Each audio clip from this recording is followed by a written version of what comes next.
Pronto, muito bem. Então, muito boa tarde a todos. Temos hoje uma sessão que penso que vai ser muito interessante. É um tema muito especial, que é o tema do turismo e do vinho. E com isso temos aqui dois ilustres especialistas e conhecedores que nos vão certamente trazer aqui a sua perspectiva sobre o tema. E espero que depois, na discussão, possamos ir um pouco mais longe na mesma abordagem. Como é habitual nestas sessões, fazer uma nota sobre as próximas sessões. Nós, na próxima semana, portanto, eu vou também apresentar um ensaio em Bruxelas e, portanto, em princípio, não teremos Smart Discussions, teremos um outro evento presencial com o Miguel Poiás Maduro na Livraria Lel, um evento que eu recomendo vivamente para quem puder estar. Mas, portanto, no dia 24 vamos ter uma sessão que eu acho que também vai ser muito interessante, com dois conhecidos especialistas na área da gestão, o pessoal Beto Castro, que é conhecido de todos, penso eu, que é professor na Universidade Católica e um conceituado especialista e também administrador não executivo de empresas, e o Pedro Afonso, que é o CEO da Vinci Energy, que é uma empresa francesa, multinacional, que neste momento está a crescer bastante e é já um verdadeiro conglomerado na área da engenharia. 2 dias depois, teremos connosco o nosso amigo Orlindo Oliveira, que vai lançar esta quarta-feira o seu novo livro, A Inteligência Artificial Generativa. Ele está em Paris, na Cimeira da IA, e decidiu agora fazer um novo livro. Como sabem, ele já tinha um livro há muitos anos sobre IA. Este é um novo livro sobre a IA generativa. E ele acedeu a no dia 26 estar connosco para ter uma discussão sobre o livro. Mas pronto, mas voltemos ao dia 2, que é o que nos está aqui hoje. Portanto, a Maria João da Almeida é conhecia a todos, ela durante muito tempo escreveu no Expresso, tem uma empresa dela e, portanto, faz muito trabalho do ponto de vista editorial, da assessoria, de consultoria, tudo o que é possível na gestão da cadeia de valor do enoturismo e do vinho, portanto, certamente que nos dá aqui uma visão que todos vamos apreciar. E o Manuel Cabral, amigo de longa data, também, embora atualmente esteja envolvido noutras áreas, que no fundo também foram áreas a que ele sempre esteve ligado, mas durante o seu percurso mais recente teve responsabilidades nesta área e acompanha muito este tema, nomeadamente através de projetos na área do Douro, ligados a uma conhecida quinta, aqui da Ventocelo, e portanto também nos estará aqui essa nota. Eles vão falar 15, 20 minutos cada um, depois temos uma discussão entre todos. Maria João e Manuel, muito obrigado pela vossa disponibilidade e passo a palavra à Maria João e depois ao Manuel. Obrigado.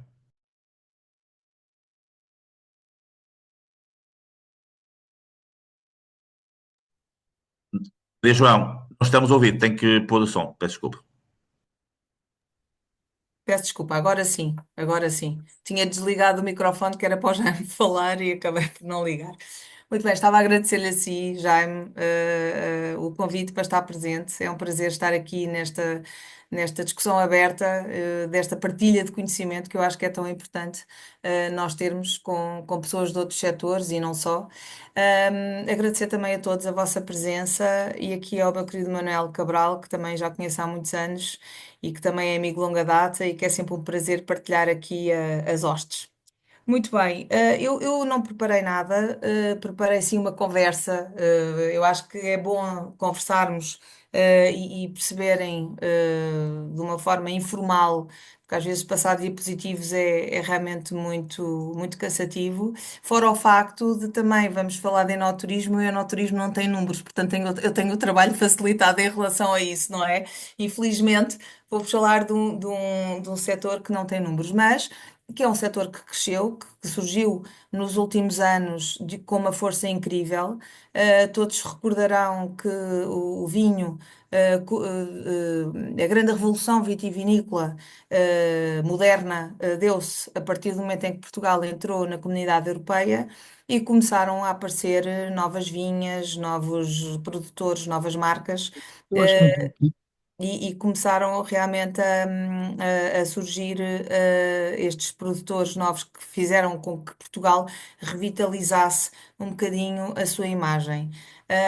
Começaram a aparecer novos enólogos também, começaram a aparecer novos equipamentos, novas técnicas vitivinícolas e, portanto, tudo isto fez com que as pessoas começassem a ter uma maior curiosidade e vissem o vinho de outra forma completamente diferente. E daí ter surgido o turismo do vinho como consequência, do aumento de qualidade, dos vinhos. O que foi, acabou por ser muito interessante, não é? Às vezes as pessoas dizem, mas como é que é possível? Fala-se muito em enoturismo, mas não há números, não há nada. é normal que isto, apesar de tudo, até aconteça, porque nós estamos a falar de um setor muito recente, não é? O enoturismo é uma consequência do vinho, de termos tratado melhor o vinho, de ter aparecido todo este movimento e todo este movimento económico ao redor do vinho, e obviamente que o enoturismo é mais um dos negócios ligados ao vinho. E sem dúvida que até neste momento é um dos grandes negócios que pode ser de grande ajuda para a crise que se está a instalar devido à diminuição do consumo do vinho e tudo mais. Portanto, quando a APENO apareceu, eu como acho que saberão que eu sou a presidente da Associação Portuguesa de Enoturismo, quando a Associação Portuguesa de Enoturismo surgiu antes da pandemia, portanto não é muito recente, é uma jovem associação, foi porque alguns produtores se juntaram e vieram pedir-me para eu, que já tinha tido alguns trabalhos, não só no vinho, que o vinho é que é o meu background, não é?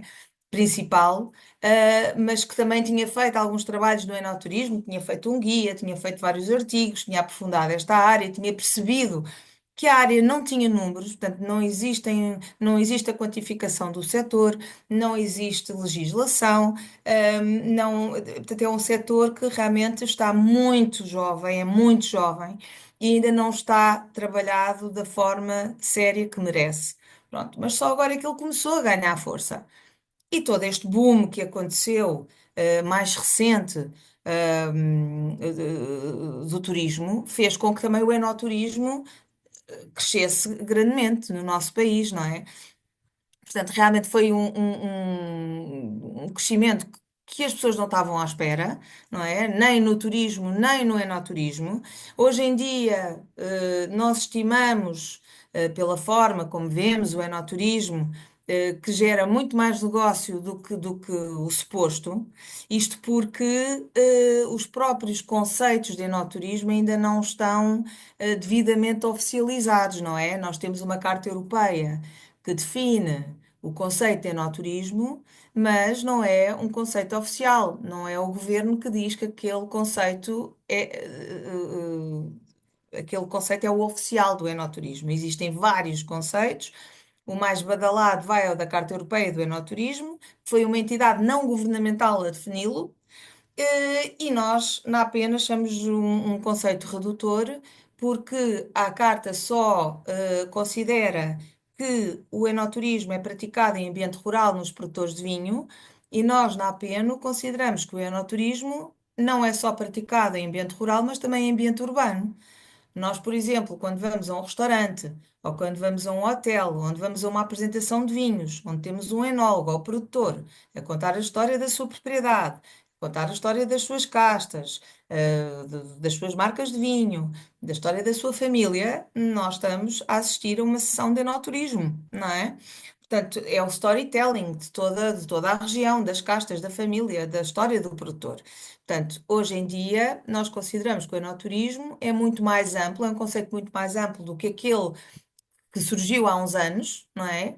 E consideramos que as estimativas que nós temos são muito acima das que, por exemplo, o Turismo de Portugal assume. Vou-vos dar um exemplo. O Turismo de Portugal, no último estudo, BI, do enoturismo, considera que existem 458 adegas, portanto, agentes económicos, a praticar enoturismo. Nós, considerando que achamos que não são só as adegas, mas também restaurantes, também garrafeiras, também agências de animação turística, também agências de viagens, ou até pessoas com o recibo verde, que são guias turísticos independentes, a praticar o enoturismo, eles podem chegar aos 40 mil, o que vai gerar muito mais receita. E nós achamos que, em vez dos 200 ou 300 mil milhões, peço desculpa, que o Turismo de Portugal assume enquanto enfim, faturação anual de enoturismo, nós consideramos que podemos chegar aos 800 milhões. Portanto, estamos a falar de um setor em franco crescimento, a valer muito mais do que se imagina e que pode crescer ainda mais.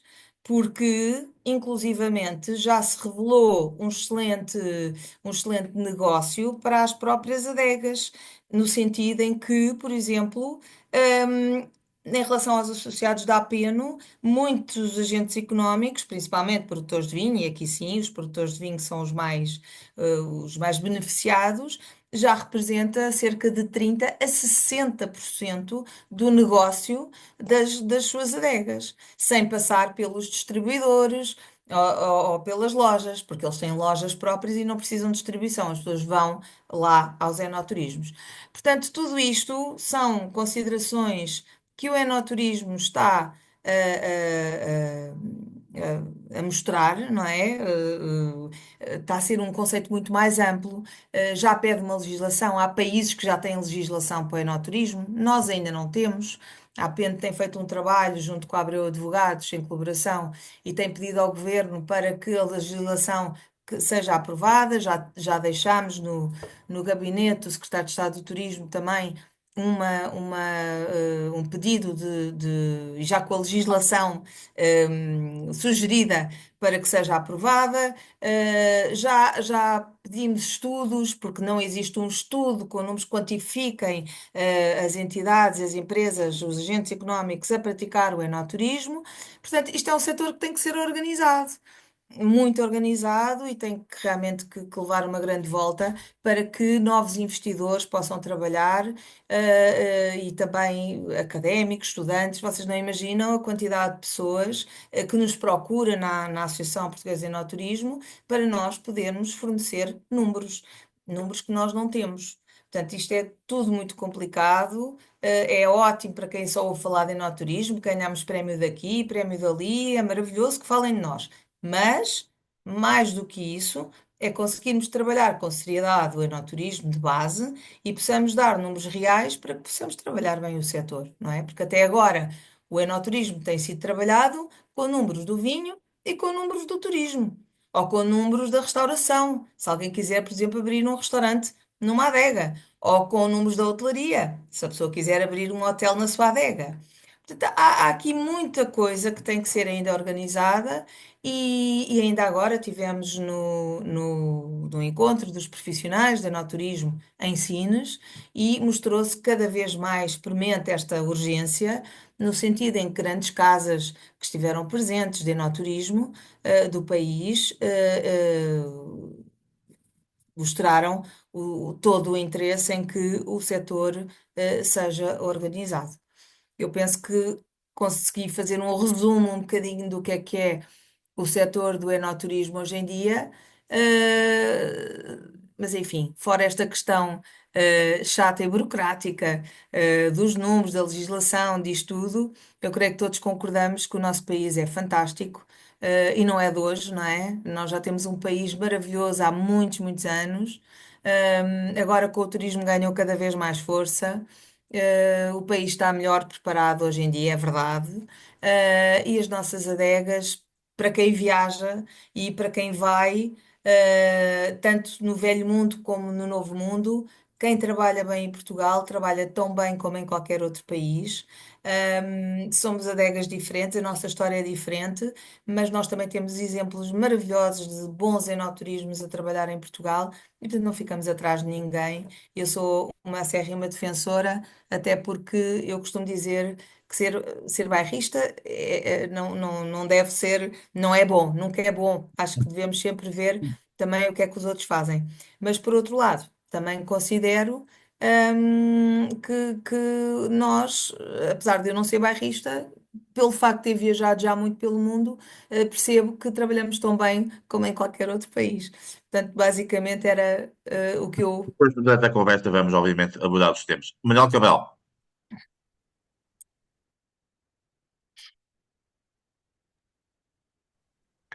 Olá, Jaime. Olá, Maria João. Olá, caros amigos.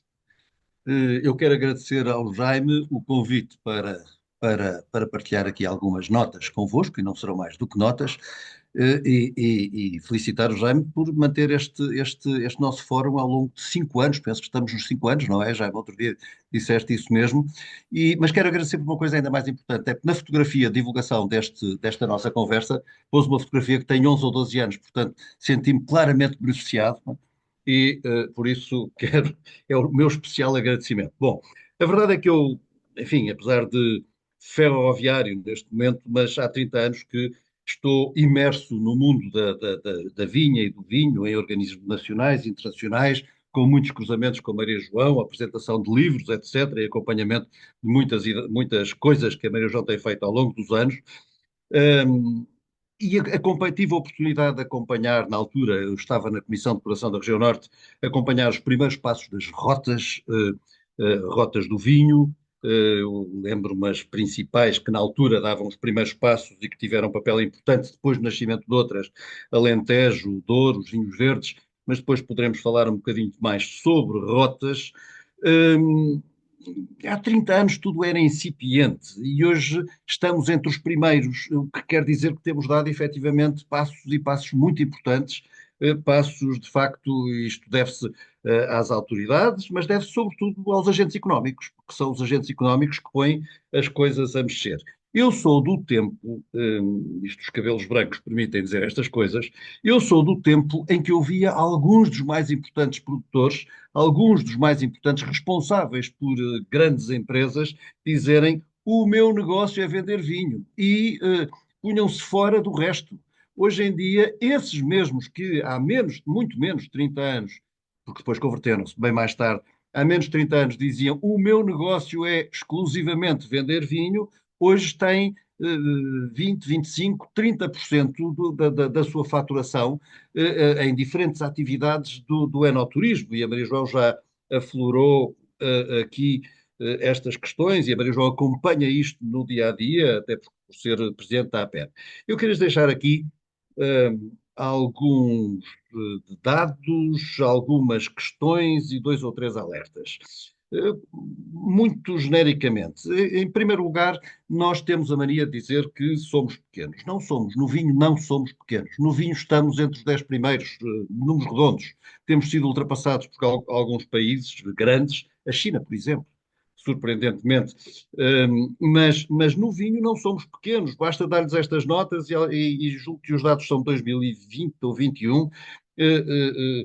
Somos o nono país em área de vinha plantada, somos o 11º produtor de vinho, somos o 10º produtor de vinho engarrafado, ou seja, tendo em conta o tamanho do país, tendo em conta a população, enfim, depois poderíamos utilizar aqui uma série de outros indicadores, manifestamente não somos pequenos nesta lógica, pelo menos, que eu estou a referir.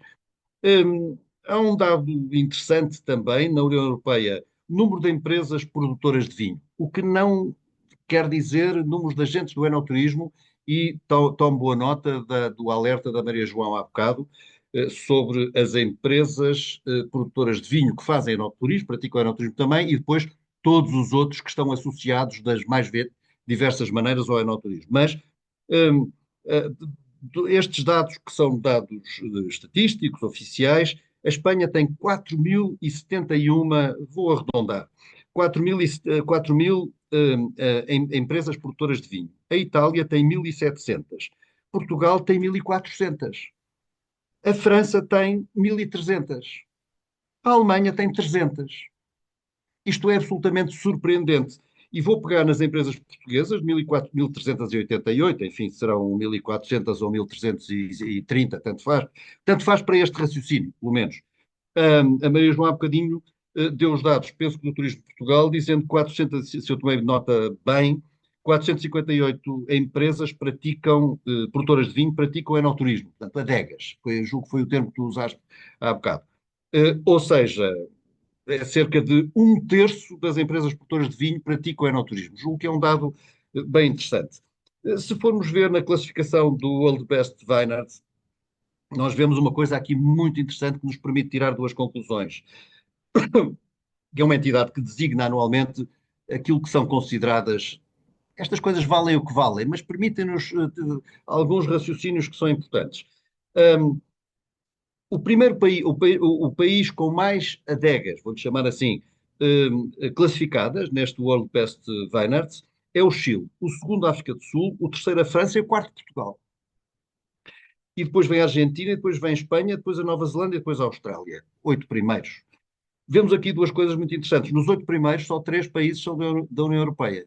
E Portugal está entre eles. Tudo o resto é o chamado novo mundo vitícola. Presumo que seja terminologia familiar para todos, a Maria João há bocado aflorou essa questão também, mas portanto, estas duas questões são muito importantes. Como Portugal está situado nesta classificação e quem está melhor classificado nesta classificação são os países do Novo Mundo. Chamava a atenção para isto, depois poderemos conversar um bocadinho mais sobre isto. Depois há um index score que é aplicado a destinos mundiais sobre o turismo do vinho, em que Portugal está em segundo lugar a seguir a Itália e à frente de Espanha ou de França. União Europeia. União Europeia. Estima-se que o mercado enoturismo tenha gerado receitas à volta de, no mundo, 9 mil milhões, estima-se, 9 mil milhões de dólares em 2020. E estima-se que em 10 anos, ou seja, em 2030, este valor triplique, que se aproxime dos 30 mil milhões de dólares. Enfim, eu acho que são alguns dados que são importantes para raciocinarmos sobre estas questões. Algumas notas, algumas questões, meia dúzia delas, muito rapidamente, e para depois podermos conversar, que julgo que poderá ser a parte mais interessante desta nossa conversa. Turismo do vinho. O turismo do vinho não é apenas vinho, é tudo o que está à volta do vinho.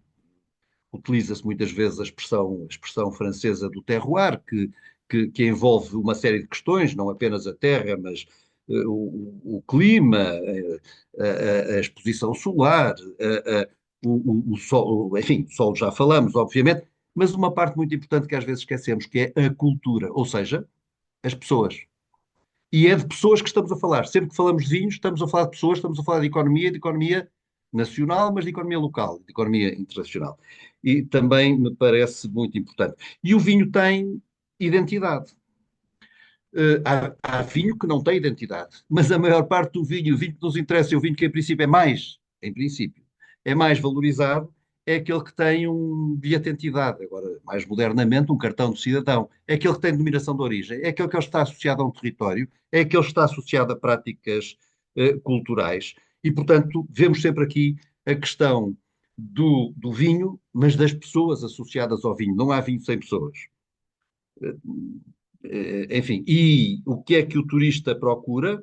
O turista, o enoturista, vamos chamar assim, o turista do vinho, prefiro, ele procura tudo isto, ele procura identidade, como é que o vinho se faz, a natureza, história e histórias. Depois, toda a região vitícola e todo o produtor e toda a quinta, o domaine no sentido francês, tem história e tem histórias. O que acontece muitas vezes é que temos dificuldade em contá-las, não as sabemos contar. Negligenciamos muito a formação das pessoas que recebem pessoas, das pessoas que recebem os turistas do vinho. A Maria João utilizou há bocado o termo que se utiliza, isto vivemos de palavrões ou de palavrinhas, é o storytelling. É contar histórias. O que as pessoas querem é saber histórias. E muitas vezes não. Eu diria, genericamente, o vinho valoriza-se com a história, mas sobretudo com histórias. E por isso mesmo, eu lembro em 2011, participei num debate aqui que foi no Porto, e estava, enfim, posso pôr os nomes, porque deve ter sido gravado, foi gravado com certeza. A Luísa Amorim dizia assim, a propósito, na altura, penso que ainda estavam só no Douro, e a Luísa Amorim disse, estavam 300 ou 400 pessoas, nós temos muita história e temos muitas histórias. E quando não temos, temos de as inventar. Mas mais importante de tudo isto é saber contá-las. Portanto, formação, formação, formação. A Maria João, a Associação Portuguesa do Enoturismo, fala muito nisto também. Porque as pessoas, os turistas querem saber, os turistas são curiosos, os turistas são ávidos de conhecimento da grande e das pequenas histórias, e ele procura imagens que ele próprio constrói através das histórias que lhe são contadas. Não podemos esquecer que estes números também, repito, valem o que valem. Isto, se calhar, há uma maioria de economistas e eu dizer estas coisas é capaz de fazer alguma confusão, mas, como a própria Maria João disse, relativamente ao enoturismo não há dados e ela vai, de certeza, desenvolver isso um pouco mais, explicar melhor o porquê destas coisas. Não podemos esquecer que cerca de 60% dos visitantes das adegas, vou-lhe chamar assim, dos enoturistas, não são especialistas. Não sabem nada, sabem muito pouco sobre vinho. 15% serão enófilos, mas especialistas serão uma percentagem ínfima. E isto na organização das visitas, na organização do enoturismo, na transmissão da informação, é muito importante. E já agora uma outra coisa que não estava aqui na minha lista, que é nós muitas vezes falamos em acessibilidades. E quando falamos em acessibilidades, falamos sobretudo em acessibilidades físicas. E esquecemos, por exemplo, das acessibilidades, vou-lhe chamar mentais.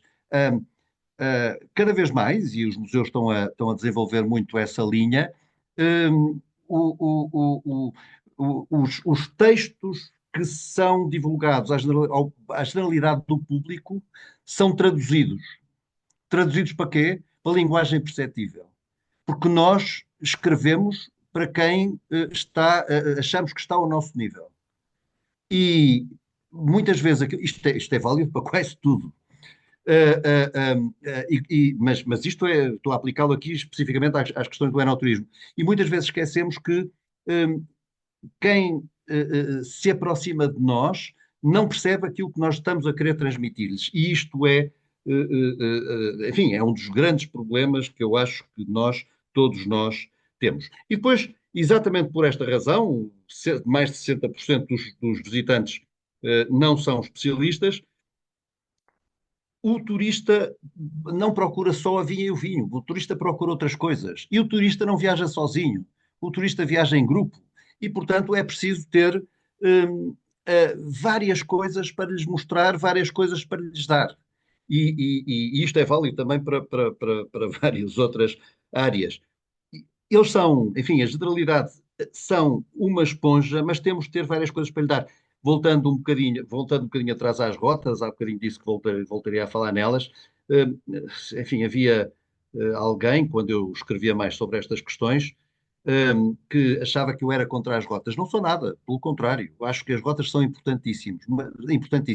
Não podemos esquecer de uma coisa, é que as rotas são importantíssimas para organizar e qualificar a oferta, mas normalmente as rotas não dão resposta à procura. Esta é uma das razões porque os grupos são grupos com interesses generalizados. E, portanto, eu acho por isso é que eu falava muitas vezes em cruzamento de rotas, porque é preciso dar-lhes,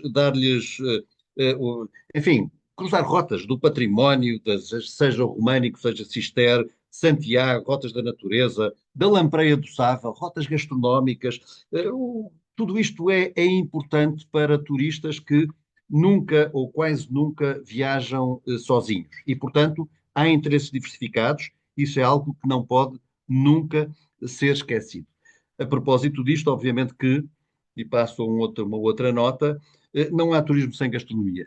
E não podemos esquecer a complementaridade entre o turismo peço desculpa, não há turismo sem gastronomia e não há gastronomia sem vinho, nem há vinho sem gastronomia.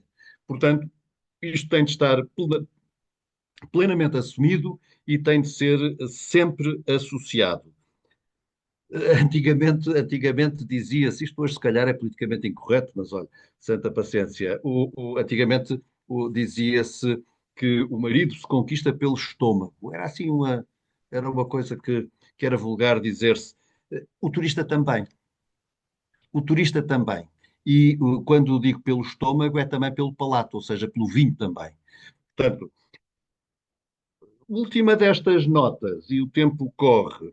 hum, a massificação do turismo.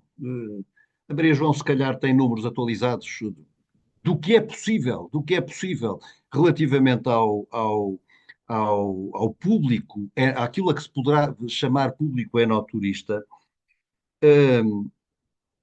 E, efetivamente, aliás, comecei por dizer isso, tem havido uma massificação brutal. E acho que o termo é exatamente esse: massificação do turismo em geral e do turista do vinho em particular. Isto gera um efeito aparentemente contraditório, que é, se eu posso ter, se toda a gente pode ver, se toda a gente pode experienciar, que é uma palavra nova, experienciar o mesmo, eu cada vez mais quero ter uma experiência única e cada vez mais estou disposto para pagar se me derem uma experiência única. E, portanto, isso é algo que está a acontecer, aliás, no mundo dos vinhos, isso está a acontecer de uma forma clara. Eh, Provas de vinho dirigidas a determinado, não digo a determinadas pessoas, a determinados interesses. Há manifestação de interesses por provar vinhos de determinadas características. E isso tem um preço diferente, um preço mais alto. E, portanto, isto é algo que muito facilmente pode ser feito. Todas as empresas ligadas aos vinhos sabem muito bem como fazer isso, como apanhar estes maridos pelo estômago, agora pelo palato, sabem muito bem como fazer isto, e isto é uma forma evidente, óbvia, natural de subir os preços, porque de facto há aqui um mercado de nicho, e é um nicho de valor, e portanto acho que é algo que também vale a pena explorar e vale a pena desenvolver. Tenho aqui duas ou três notas sobre alguns alertas e termino já. Talvez isto não se aplique muito a Portugal, mas aplica-se a muitos países vitícolas. E já agora uma nota anterior. Eh, Voltando ao conceito de velho e novo mundo vitícola, o velho mundo sentou-se nas suas tamancas. O velho mundo sentou-se durante muito tempo, durante muitos anos, eu diria dezenas de anos, sendo que tudo isto é muito recente, como a Maria João bem disse há bocado. Tudo isto é muito recente. Mas durante muitos anos o velho mundo sentou-se nas suas tamancas. O que é que eu quero dizer com isto? Nós sabemos, nós temos a história, nós não precisamos de fazer muita coisa.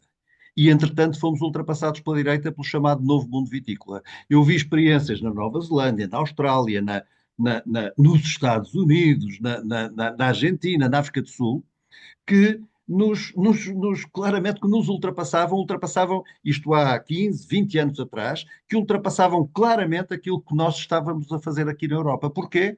Porque ou não estávamos a fazer, e estávamos naquela ideia, o meu negócio é vender vinho, ou estávamos atrasados.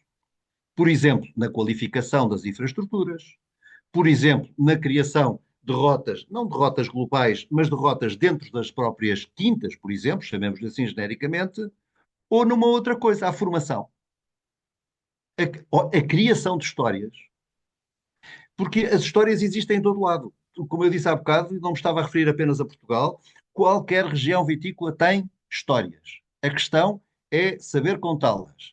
Não é todo burro come palha, o que é preciso é saber dar, não é isso. Que todas as regiões vitícolas têm histórias, o que é preciso é saber contar. E é preciso muita formação a este nível, insisto. Hum, Havia muito perigo de ilhas. Por exemplo, eu assisti em Mendoza, por exemplo, situação atual, não me refiro a ela, mas há uns 15 anos atrás, em Mendoza havia claramente aquilo que eu chamei num determinado texto, ilhas de qualidade. Eram quintas, eram restaurantes que estavam fechados e para ir lá era preciso ir ou de helicóptero ou pouco menos, diria assim, armados. Porquê? Porque não havia segurança. As pessoas, e não é só quando não havia segurança, as pessoas à volta, ou seja, a economia local, não estava integrada numa lógica global. Ou seja, ninguém sabia à volta o que é que se passava 3 metros, 5 metros depois, a seguir àquele muro. Estas ilhas de qualidade são catastróficas para qualquer projeto, e isto foi, enfim, presumo que ainda tenha muitos efeitos. Foi muito grave, por exemplo, na Argentina, apesar de haver projetos magníficos, projetos fantásticos, mas eram efetivamente ilhas de qualidade. Não havia integração com a economia local, com as pessoas, voltamos sempre às pessoas. E se as pessoas não estão, os vizinhos não sabem o que lá se passa, não conhecem, não estão integrados, obviamente que não há, as coisas não são coerentes. E as pessoas, quem viaja, quem visita, o enoturista, gosta, enfim, precisa de segurança, e esta é uma das questões, e depois gosta que haja congruência naquilo que vê, que assiste, que visita.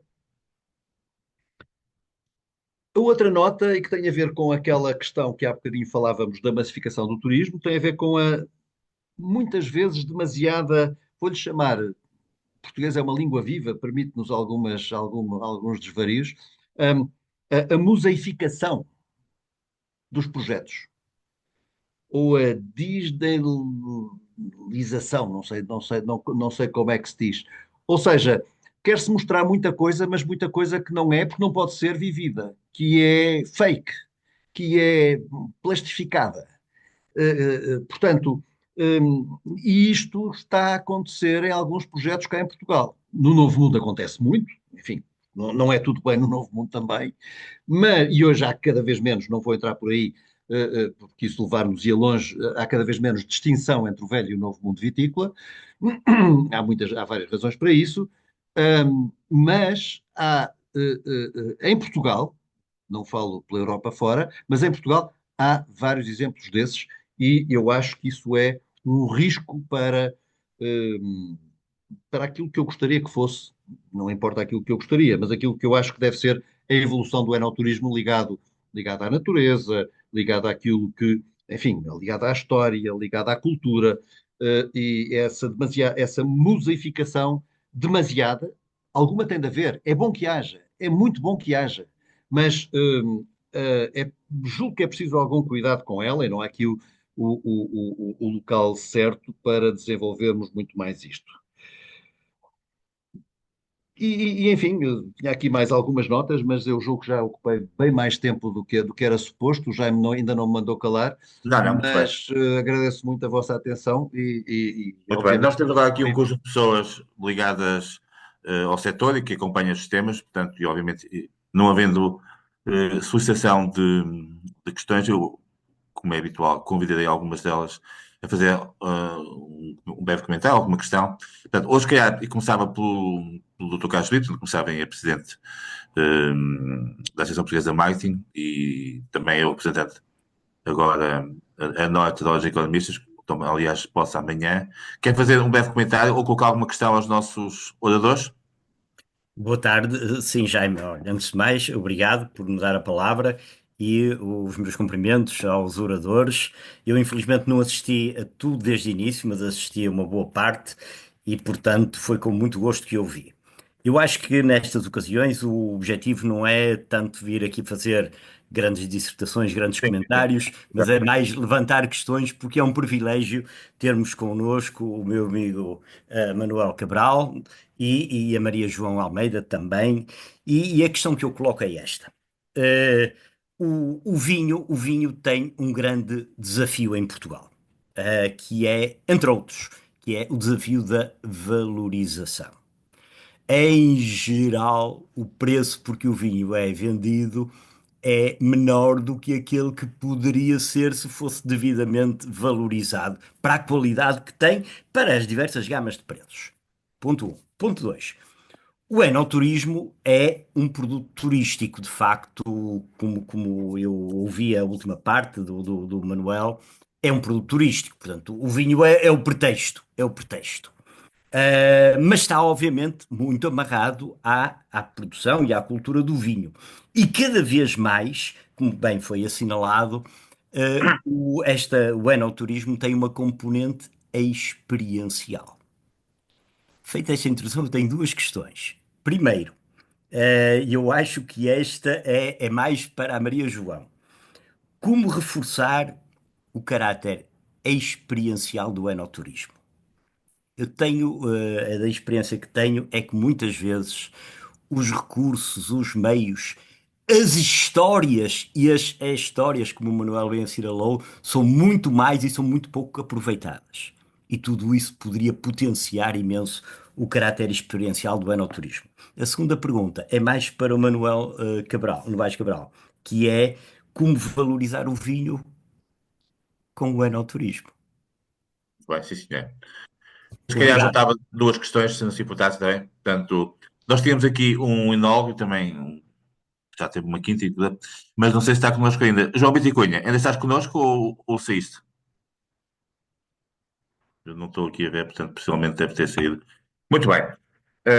Então, se calhar é capaz de desafiar a Filipa Pereira Coutinho, que está aqui connosco, que também pertence ao grupo. Eu sei que. Portanto, não sei se me estás a ouvir. Estás-me a Ah, ouvir? estamos, sim, senhor. Muito bem. Sim. Eu depois passo então a seguir à Filipa. Muito bem. João, algum comentário, alguma questão? O João é um enólogo reputado e também esteve ligado, não sei se ainda continua, à gestão de uma conhecida Quinta no Douro. Algum comentário, alguma questão para os nossos jogadores, João? Espera aí que eu agora deixei de te ver. Espera aí. Não, não, mas tudo bem. Não, não. Enfim, eu cumprimentar todos os presentes, a Maria João e o Manel, e o professor João Rebelo, que também já vi que está aí, pessoas com quem lidei, enfim, que tenho mantido sempre uma boa relação. Mas eu, eu, eu posso falar um bocadinho da experiência que tive no projeto que desenvolvi na Quinta de São José. Um, e de facto, eu vejo o enoturismo, ouvi na altura, e foi isso que me levou a fazer um investimento considerável na Quinta de São José, como um incremento de valor muito grande num projeto de criação de marca. Estão-me a ouvir? Hein? Estamos perfeitamente. Eu acho que o enoturismo tem realmente uma componente muito interessante no desenvolvimento de um projeto de valor, de criação de marca, enfim, no meu caso particular, que foi um conceito de família, onde havia uma intenção muito clara de desenvolver produtos muito diversificados, com muita identidade, fator diferenciador. E, portanto, partilho muito daquilo que já foi dito aqui, acho que é fundamental.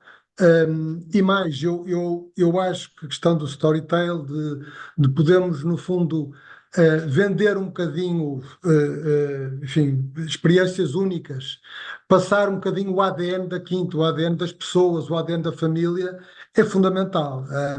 Eu dizia para a equipa que liderava na altura, para a equipa que trabalhava comigo, eh, mais do que os serviços que a gente poderia eventualmente vender, com provas, com visitas, com almoços, enfim, tínhamos um leque grande de serviços que fazíamos, e eu também estou de acordo que acho que cada conceito de enoturismo tem que ser muito desenvolvido à realidade do produtor, ao sítio onde está, à família, quer dizer, eu não consigo imaginar isto como uma fórmula e depois adaptar em todas as realidades, porque acho que isso não faz sentido nenhum, não é?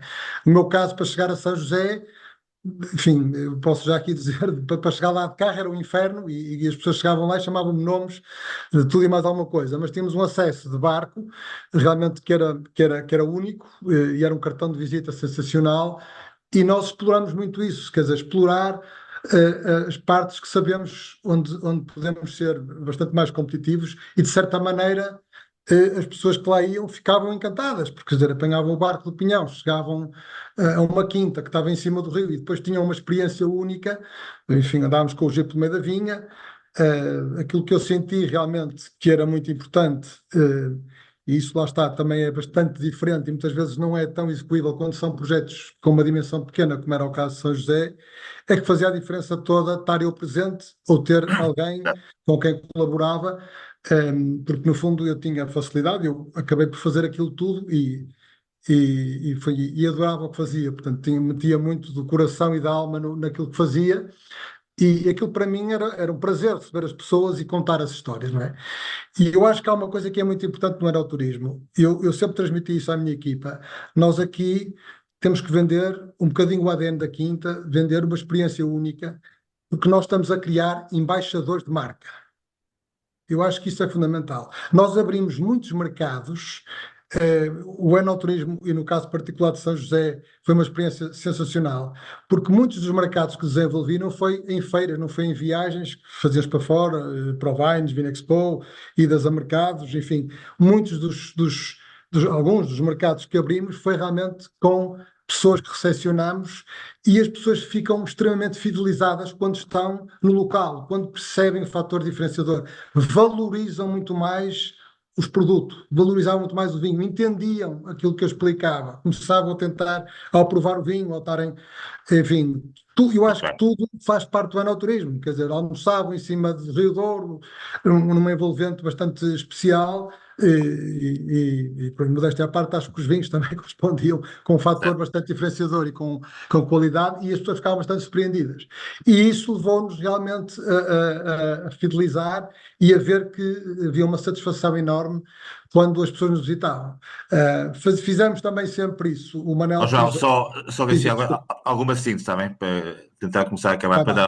para dar a outras pessoas, está bem? Eu Está bem. peço desculpa que eu te um Não, não, bocadinho. tudo bem, não para mim, eu tentar ser muito interessante. Mas vou tentar transmitir um bocadinho aquilo que foi a minha realidade. Sim, sim, Que exatamente, e muito bem. há uma coisa que para nós foi sempre muito importante, nós fazíamos alguma seleção, nunca tentei tornar isto muito massivo. Portanto, tentamos selecionar com os serviços que fazíamos, porque tínhamos uma estrutura e uma equipa pequena, e sempre, no fundo, procurar vender uma experiência única, algo que era único. E eu acho que isso é muito importante. Pronto, foi um bocadinho isto que eu queria, Muito bem, dizer. pronto, isso eu acho que foi muito interessante e eu conheço a Quinta, já lá estive há muitos anos e de facto é um caso de sucesso e muitos parabéns. O João é de facto um enólogo que todos nós respeitamos. Muito bem, eu passava se calhar só à Filipa Pereira Coutinho, que ela também tem familiares e está ligada ao tema dos vinhos. Filipa, queres fazer algum comentário, alguma questão antes de passar aos nossos oradores? Jaime, obrigada. Obrigada, Maria João e Manuel, por aqui ótima exposição. Eu faço só um comentário, ou barra pergunta. Tenho pena não ter ouvido aqui o Dr. José Roquete, estava presente e saiu. Tinha sido interessantíssimo ouvi-lo, foi pena. Ele hoje, infelizmente, não conseguiu ficar até ao fim. Foi pena. A minha pergunta é simples. Tem-se falado imenso do enoturismo, mas enfim, para quem é produtor de vinho, o vinho é que é a alma, o vinho é que é a essência, o vinho é que é o tema. Há excesso de produção. Este ano, pelas primeiras, no Douro, as vinhas ficaram com uva porque não justificava apanhar, portanto, isto é triste para quem é produtor. Há menor consumo. O futuro do vinho é o enoturismo ou passa por reforçar uma qualidade de vinho e conseguimos, uma vez que em termos até globais já estamos bem posicionados, reforçar no caminho do prestígio. Será um mix dos dois? Há outros caminhos? Pronto, era esta a pergunta. Muito bem, Filipe, sim, senhor. Muito objetivo. Passo então à Maria João e depois ao Manel. Obrigado. Maria João, não estamos a ouvir. Tem que colocar o. Muito bem. Peço desculpa. Eu estava aqui a dizer que também eu tomei aqui umas notas para não me perder no meio de tanta conversa. Respondendo aqui ao Carlos Brito que falou da valorização e do storytelling, falámos um bocadinho disto. E eu vou responder com o seguinte: eu a semana passada tive toda a semana a dar formação aos agentes económicos da região do Dão sobre enoturismo. Havia muita coisa para falar, porque há pessoas que se dedicam a esta área e até que se dedicam à produção de vinho e não sabem dados e não sabem nada sobre a matéria. Pronto, portanto, basicamente eu fui buscar várias coisas de raiz e uma das coisas que eu falei foi exatamente essa situação da valorização do vinho português. Aquilo que o Manel disse e muito bem, que nós estamos sempre no top 10. Nós não somos assim tão pequenos, nós temos sempre a mania que estamos em últimos lugares e não é verdade. Nós temos que valorizar o nosso trabalho e o nosso vinho. Posso dizer-lhe, Carlos, que atualmente, embora o público, tanto o turista que vem cá já valoriza o nosso vinho, como também o público que está especializado, os jornalistas, os produtores de vinho em concursos internacionais, eles já valorizam o nosso vinho e as medalhas valem o que valem, a gente já sabe, mas a verdade é que nós realmente estamos a ser cada vez mais reconhecidos pela nossa qualidade. Isso é um ponto positivo a nosso favor, embora, como eu costumo dizer, ao resto do mundo, não é? Ao resto do mundo. Portanto, mas essa valorização já está a pouco e pouco a ser feita. E depois daí, vamos para o storytelling, que é outra parte da sua pergunta, que é o storytelling é fundamental. Então eu dizia na formação a semana passada, dizia o seguinte: vocês têm um vinho ótimo, vocês sabem que a qualidade é maravilhosa. Agora, de que é que serve terem a melhor qualidade do mundo se não sabem comunicá-la e não sabem vendê-la? Não é? Pronto, então, vamos falar do Dão, que é um típico exemplo. O Dão é uma região por excelência, uma das mais privilegiadas, porque, por exemplo, é talvez uma das regiões que menos sofre agora condições climáticas, é uma zona fresca, está a par das tendências mundiais, porque faz vinhos mais leves, produz vinhos mais leves, menos estruturados, não é mais leves, menos estruturados, que é o que agora as tendências, do mundo exigem, não é? Agora, eles têm todas essas condições maravilhosas, mas não sabem comunicar. E, portanto, está que saber contar a história. Isso é fundamental. Eu disse 30 vezes durante a formação, contar uma história é tão importante do que comprar uma pipa. Tal como comprar uma pipa. É tão importante, porque as pessoas às vezes estão fechadas no seu mundo, estão fechadas na sua quinta ou na sua região e não percebem o quanto é importante contar uma história. E só para terminar aqui esta questão do Carlos Brito, é a seguinte: eu convido-vos a vocês a provarem e comprarem um vinho sem conhecer a história desse vinho e depois investiguem sobre a história desse vinho ou alguém que vos conta a história desse vinho e depois provem outra vez, vão ver como lhes sabe muito, muito, totalmente diferente. Porque já conhecem, já sentem há uma ligação emocional que se conta com uma história. E, portanto, isso é fundamental. Sem dúvida que a valorização, o storytelling são fundamentais. Isto é a primeira resposta ao Carlos Brito. Depois, à Filipa Pereira Coutinho, é assim, volto a buscar um bocadinho aquilo que eu disse ao Carlos Brito, que é assim, é certo e eu sei que um produtor de vinhos geralmente foca o foco é no vinho. Só que agora também lhe vou contar uma história da semana passada.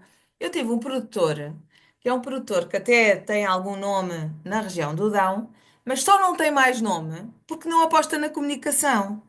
Ele é um ótimo produtor de vinho, está muito focado na exportação, mas a nível nacional, a sua marca não vale tanto como às vezes outras marcas até mais comerciais. E a sua qualidade é maravilhosa. Para o especialista como eu e para jornalistas e outros colegas meus e produtores de vinho que conhecem a região e que estão dentro do mundo do vinho, as pessoas já sabem que aquele produtor produz qualidade. Mas depois, em relação a outros produtores da região que produzem igual qualidade, ele não consegue nunca ultrapassar porque ele não tem sequer, e isto é inacreditável, um site de jeito. Não tem um site de jeito, não tem informação organizada, não tem uma agência de comunicação, ou mesmo que não tenha dinheiro para uma agência de comunicação, não tem ninguém dentro da empresa que lhe trate da comunicação ou que lhe faça o storytelling. E, portanto, esse storytelling, essa força de storytelling que existe lá para fora é, acima de tudo, para a parte internacional. Agora, eu coloco esta questão à Filipa, que é, eu tenho a certeza que se tiver uma pessoa a contar uma melhor história na sua propriedade e se fizer enoturismo, vai vender muito mais vinho do que vende atualmente. E digo-lhe isto porque tenho vários casos que foi isso que aconteceu. Não é à toa que hoje em dia, nas propriedades onde se conta bem uma história e onde os serviços são altamente qualificados para receber o enoturista, não é à toa que já existe uma faturação entre os 30% e os 60%. E isto que eu disse há bocadinho, que não sei se calhar não ouviu, que é o enoturismo, pode ser uma parte, não digo que seja toda a salvação, mas pode ser uma boa salvação, uma boa parte da salvação para a diminuição do consumo a nível mundial. Não é só cá que está a diminuir o consumo, não nos podemos, tivemos uma pandemia, tivemos uma guerra, tivemos isso tudo. Agora, eu já não sei o que é dizer, isto tem sido a história da minha vida. Eu, como jornalista, que gosto de contar histórias, eu não imagina o drama que é eu dizer, meus caros amigos, contar uma história, ter uma comunicação boa, é tão importante como comprar a dita pipa. É que é mesmo importante. Só que as pessoas não ligam absolutamente nenhuma. Não ligam. Já estão a ligar mais. Já há melhores rótulos, já há melhor comunicação, já há melhor cuidado com essa parte. Mas ainda está muito, muito longe. Eu agora já estou como a Manela, eu ainda sou do tempo em que recebia garrafas para provar no meu, lá na redação e não havia uma única carta a explicar que vinho era aquele. As pessoas mandavam-me o vinho porque o vinho é só o que importava, não era o rótulo e o vinho, e às vezes até me mandavam sem rótulo. Portanto, imagine, isto já está melhor, não posso dizer que Pois é não. verdade. Agora, pode ter a certeza, Filipe, eu ponho a minha mão no fogo Se a Filipa arranjar uma pessoa, conta uma história, abrir a sua loja e tiver lá uma pessoa que saiba contar a história e que saiba mostrar a sua história e a qualidade dos seus vinhos e der a conhecer e der a provar, eu tenho a certeza que vai vender muito mais. E vou só acabar dizendo uma história que não tem nada a ver com adegas, mas tem a ver com os sommeliers, os famosos sommeliers. Toda a gente sabe que há uns anos os restaurantes não contratavam sommeliers só para ser sommeliers. Antigamente só se contratavam os sommeliers se ele também fizesse o serviço de mesa. Isso ainda continua. Continua. Há sommeliers que fazem as duas coisas. Mas há restaurantes, principalmente os restaurantes Michelin ou restaurantes de fine dining, whatever, que já contratam sommeliers só para ser sommeliers. E porquê, Filipa? Porque esses sommeliers vão à mesa, contam uma história, falam da região, falam das castas e vendem muito mais vinho que qualquer outro restaurante. E um dos primeiros casos, há muitos anos, foi o do Rodolfo Tristão, que trabalhou no Bel Canto, que trabalha agora com o Cláudio Martins e que trabalhou em mil e um sítios e ainda trabalha hoje como formador da Escola de Hotelaria de Estoril.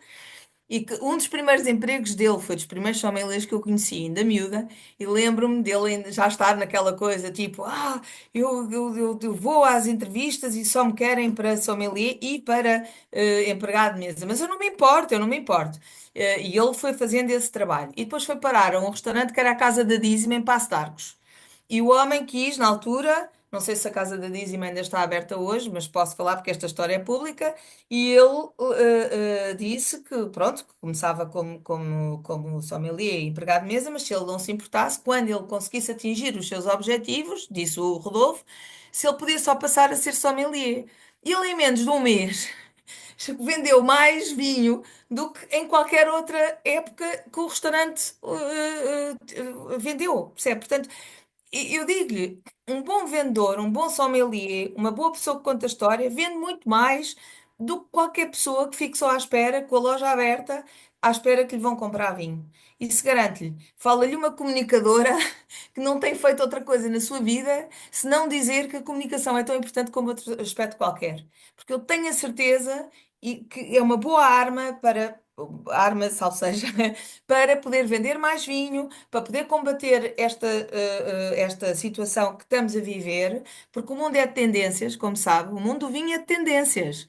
O que é verdade, o que foi verdade ontem não é verdade hoje, não é? O que antigamente, sei lá, lembra-se dos vinhos com madeira? Toda a gente queria era vinhos com madeira. Agora só querem vinhos sem madeira.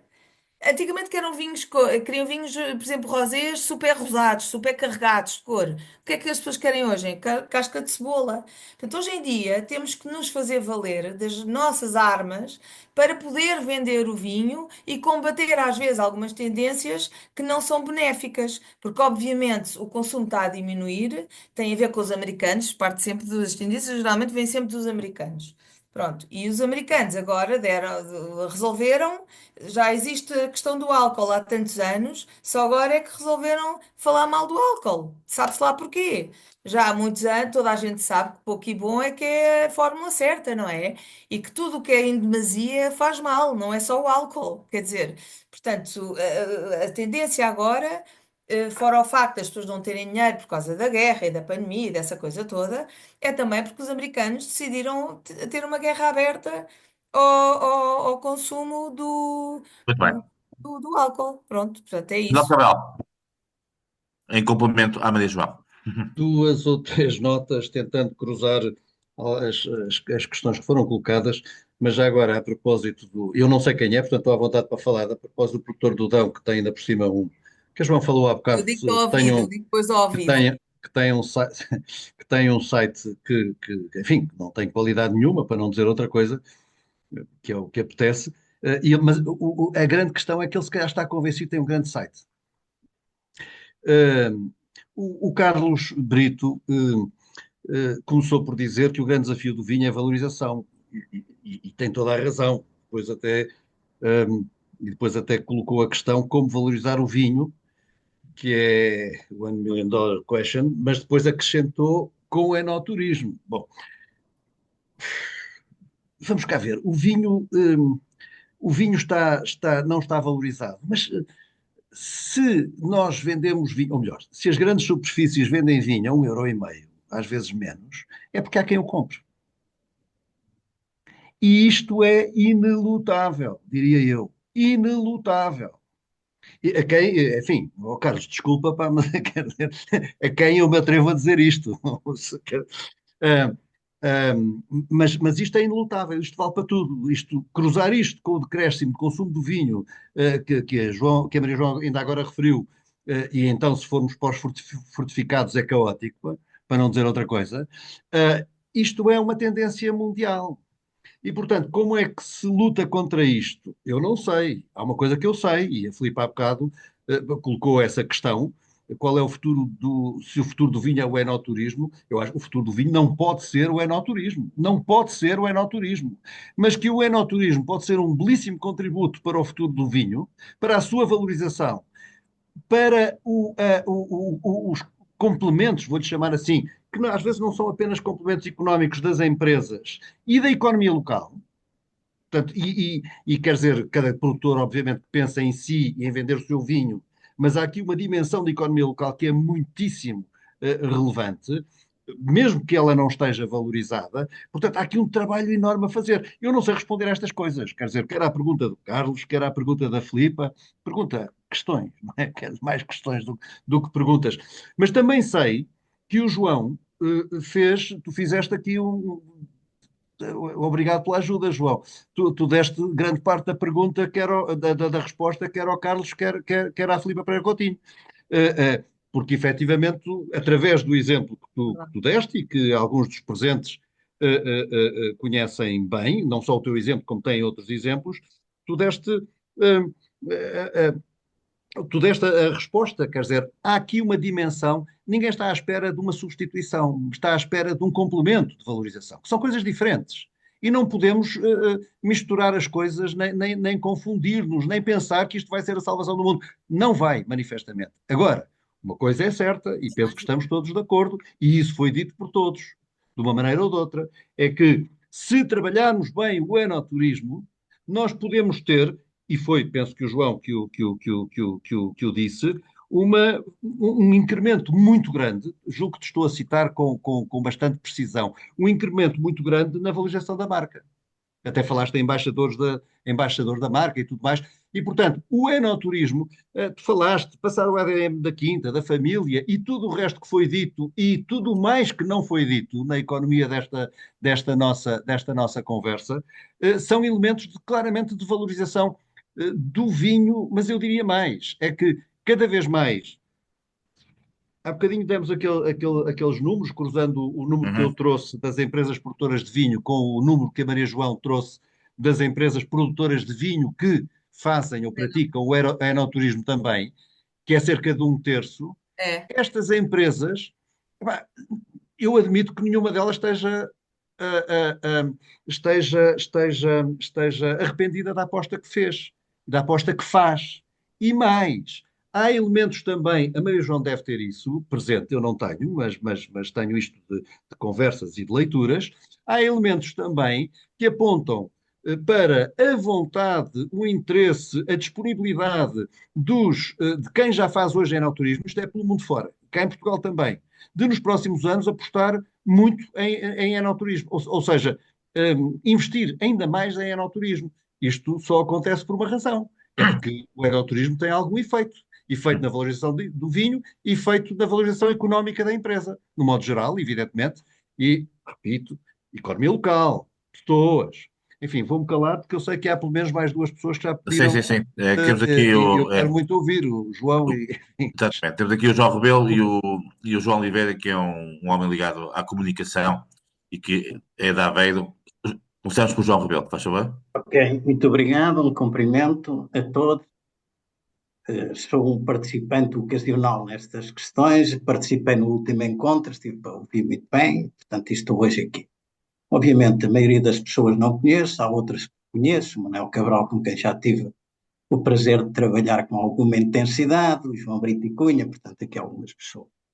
Obviamente eu neste momento, portanto só uma ligeira apresentação para quem não conhece. Sou professor aposentado da Universidade de Trás-os-Montes e Alto Douro, ainda que continuo na investigação.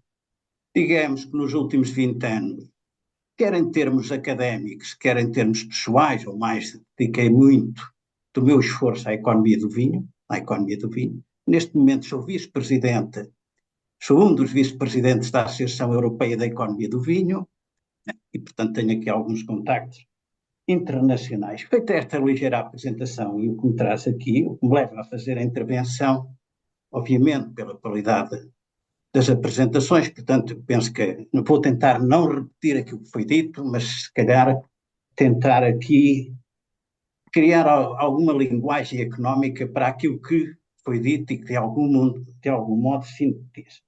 E começo por dizer qual a relevância do enoturismo para o futuro do vinho. Esta é a primeira questão que se deve colocar e que nos obriga a refletir. Essa é uma questão central.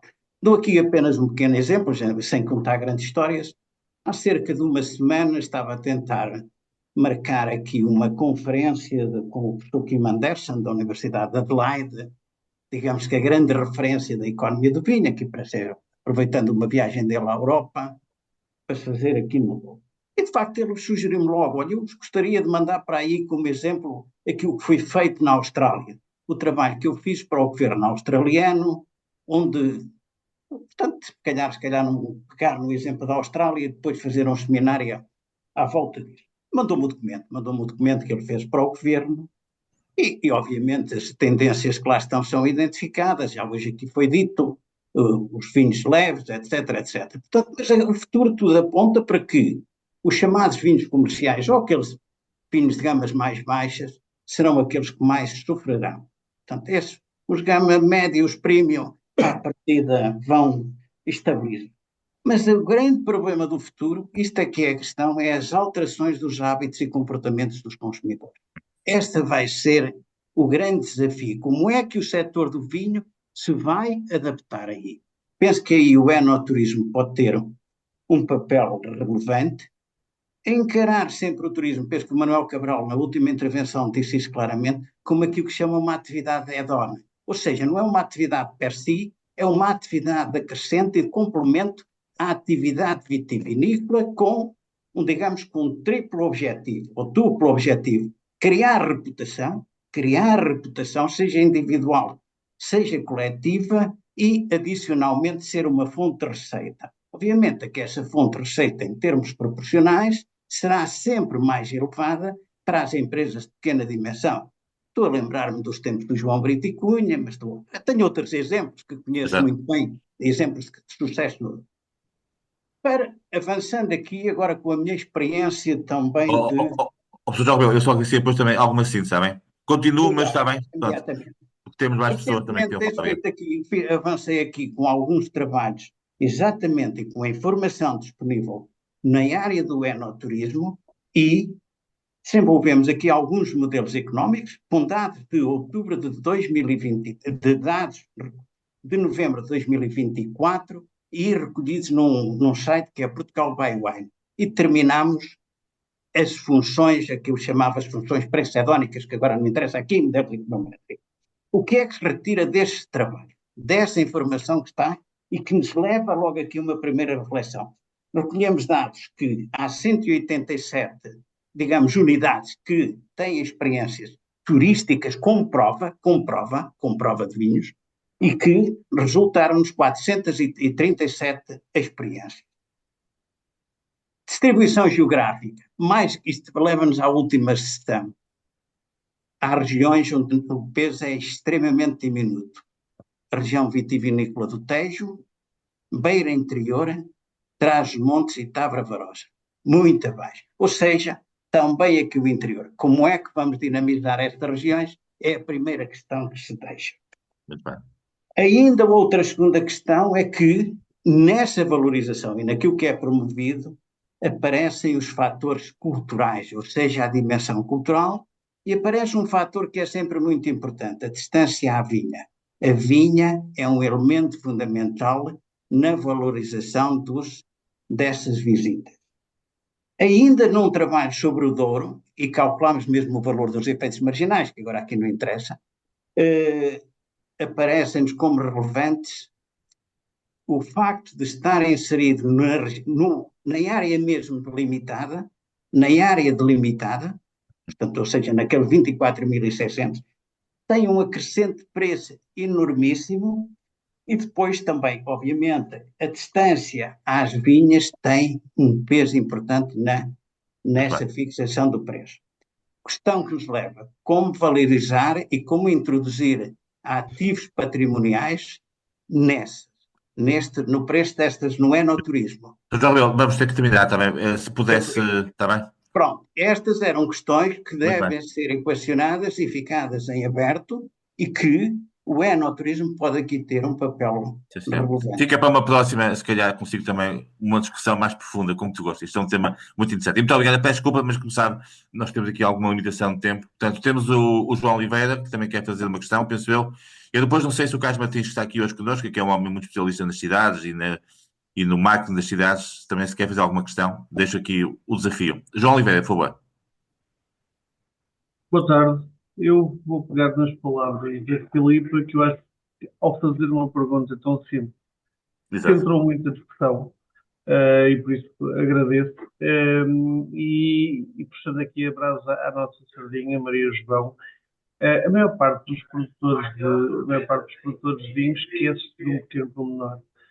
Investem em tudo aquilo que o enólogo diz que é necessário,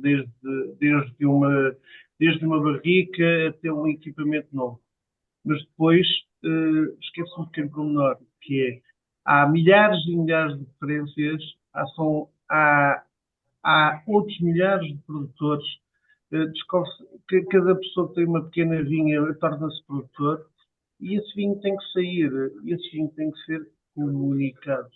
E, portanto, quando se está a falar de storytelling, quando se está a falar do enoturismo, quando se está a falar de ter, não só o site, não é só um site, às vezes o site é o menos relevante, é ter a mínima presença nas redes sociais, e quando eu falo a mínima presença nas redes sociais, vou dar um exemplo concreto, que é querer visitar uma quinta e a pessoa nem sequer a quinta tem referenciada num Google Maps ou noutra plataforma que permita que se consiga visitar a quinta.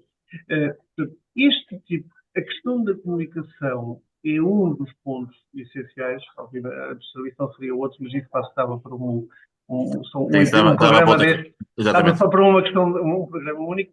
A questão da comunicação e a questão do enoturismo prende-se com o storytelling que se tem. Eu finalizo só com um exemplo também que algumas das pessoas que estão aqui conhecem, que é, muitas vezes não, quem conhece o setor do vinho sabe que o vinho tem um determinado custo de produção, e que dois vinhos muito parecidos no seu método de produção não vão ter uma grande diferença, 2, 3, 4, 5, 10 euros no máximo entre eles.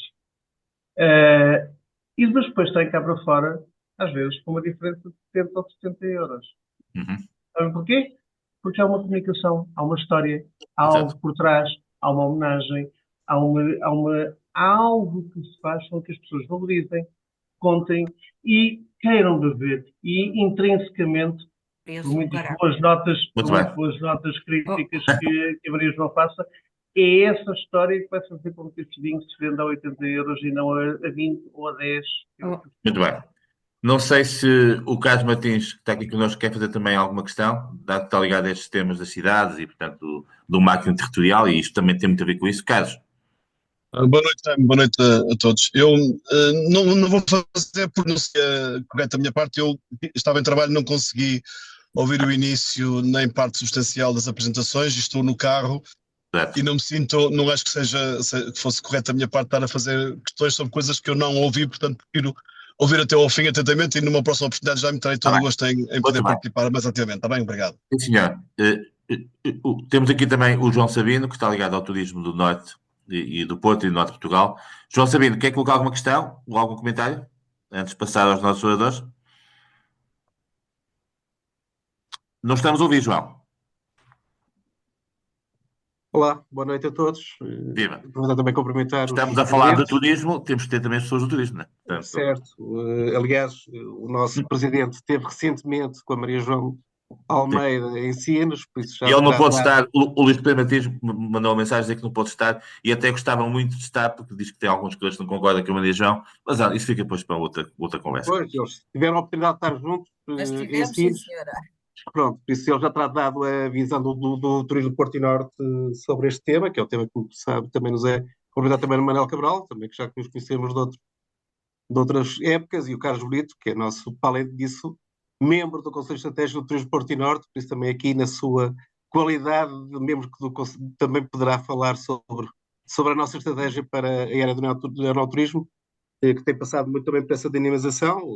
Temos, há bocado o Manel falou da questão das rotas, nós temos vindo a tentar dinamizar uma rota realmente do enoturismo que seja comum a todas as comissões regionais de vitivinícola, um bocadinho para evitar que haja aqui um alargar de rotas independentes.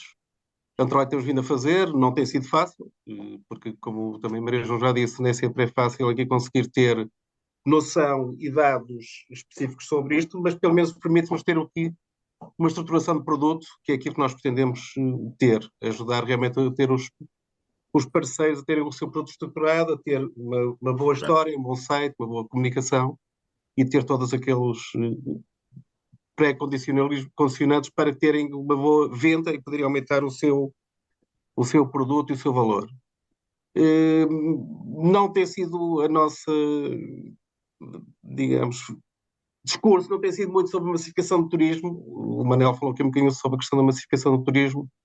Nós não notamos muito, aliás, nós estamos neste momento em janeiro, fevereiro e temos a grande maioria dos hoteleiros e dos restaurantes a queixarem-se de realmente da falta de turistas.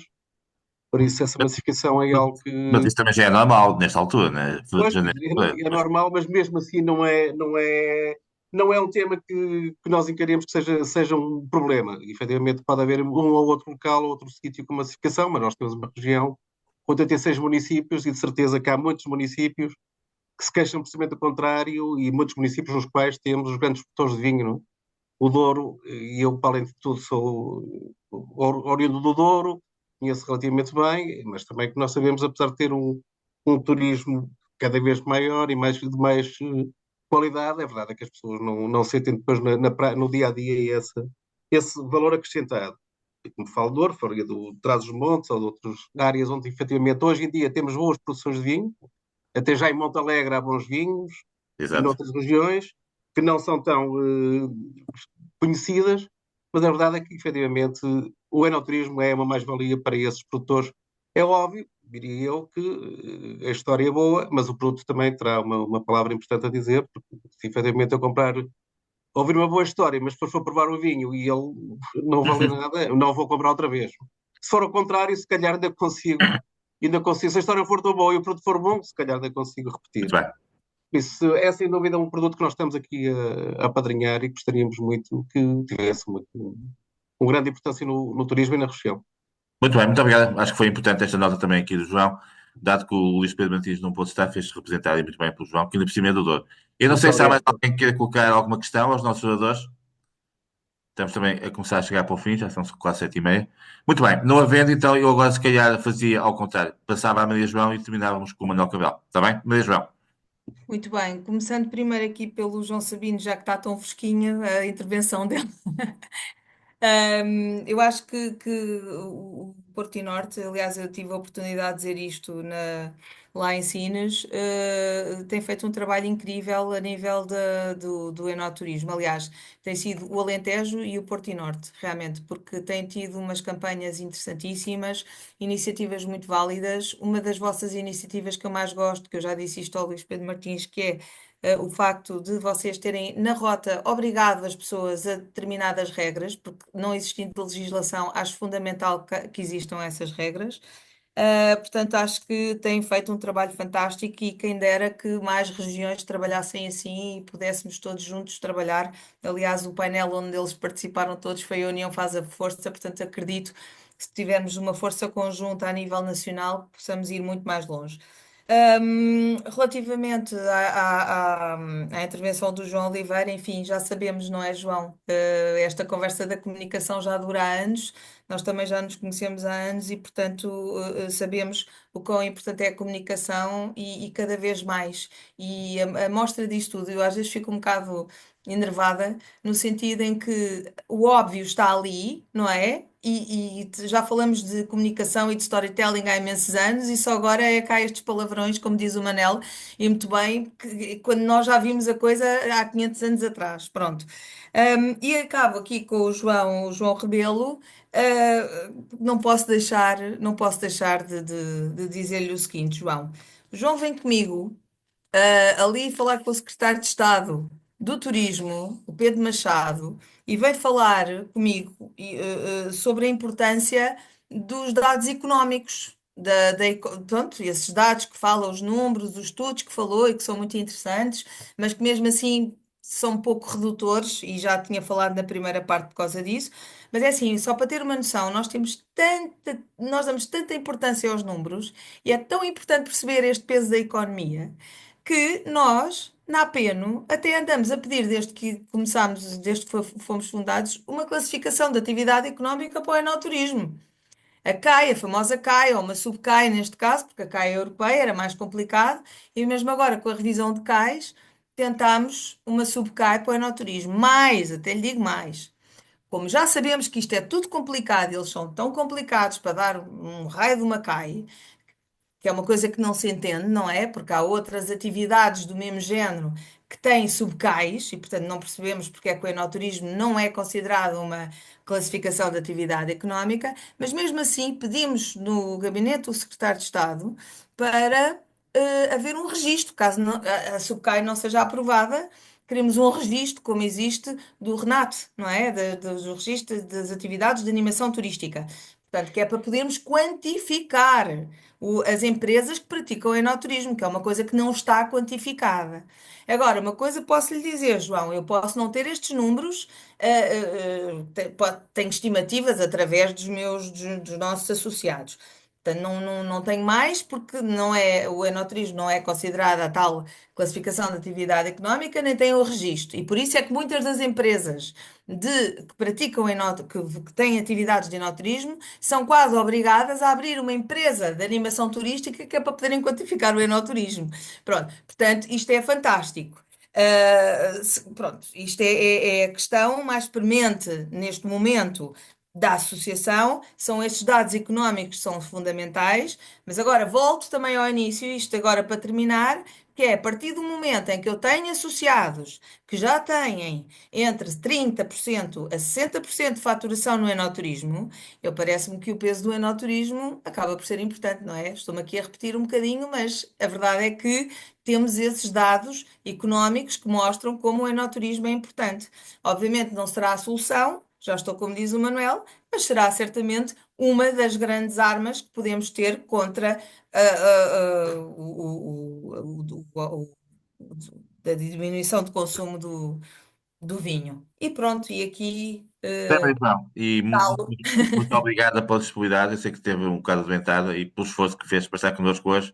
Teremos outras oportunidades de manter esta conversa. E terminamos com o Manel. Eu só uma nota. Estou a ver aqui o João Sabino com uma levantada. Quer fazer algum comentário antes de passar ao Manel? Peço Sim. desculpa, só uma coisinha rápida, que há bocado esqueci-me também aqui de referir o Carlos Martins, que também eu peço desculpa que não. Agora Sim, que vi, o Carlos também faz parte do nosso conselho estratégico, por isso Muito bem. Parabéns da equipa do Autoturismo do Porto e Norte, que agradeço, são estendíveis também a estes dois. Sim, obrigado. Manel, obrigado. Então terminamos em beleza com o nosso amigo Manuel Cabral. Força. De facto, não adianta muito ter razão antes do tempo. Corremos sempre o risco de perder. Mas é sempre necessário algum proselitismo. Portanto, eu estava a ver, era muito bom. A Maria João faz muito bem aproveitar este fórum com a importância que ele tem e que tem muitos dos seus membros, no sentido de fazer proselitismo, no sentido de ter uma CAI ou uma sub-CAI para o enoturismo. Jaime, este é um fórum próprio para isso e nós também já temos trabalhado nisso junto do governo, atuais e anteriores. E, portanto, bom, 3 ou 4 notas muito breves. Relativamente, enfim, ao João Oliveira, ao João Sabino, e com pena do Carlos não ter colocado nenhuma questão, mas ele coloca-as depois. hum, no vinho é muito complicado a questão da marca, porque quando falamos em marca, mas depois temos uma série de elementos associados à marca que confundem muito. Eu acho que ajudam, mas é necessário saber fazer convergência entre toda essa diferenciação. Nós temos o nome do país, temos o nome da região, temos a marca, o nome da empresa, temos a marca do vinho e depois ainda temos os tipos de vinho. Tudo isto não é marca, obviamente, não é marca. Mas quer dizer, tudo isto são elementos que dificultam a comunicação, dificultam a linguagem. Então, pegando apenas no vinho do Porto, o vinho do Porto é muito difícil de comunicar. É diverso, é diferente. E muitas vezes as próprias empresas não se entendem relativamente a uma linguagem comum. Isso também acontece muito. A gente tenta não falar muito nisso, mas é bom falar, porque é bom falar nas dificuldades e nos problemas.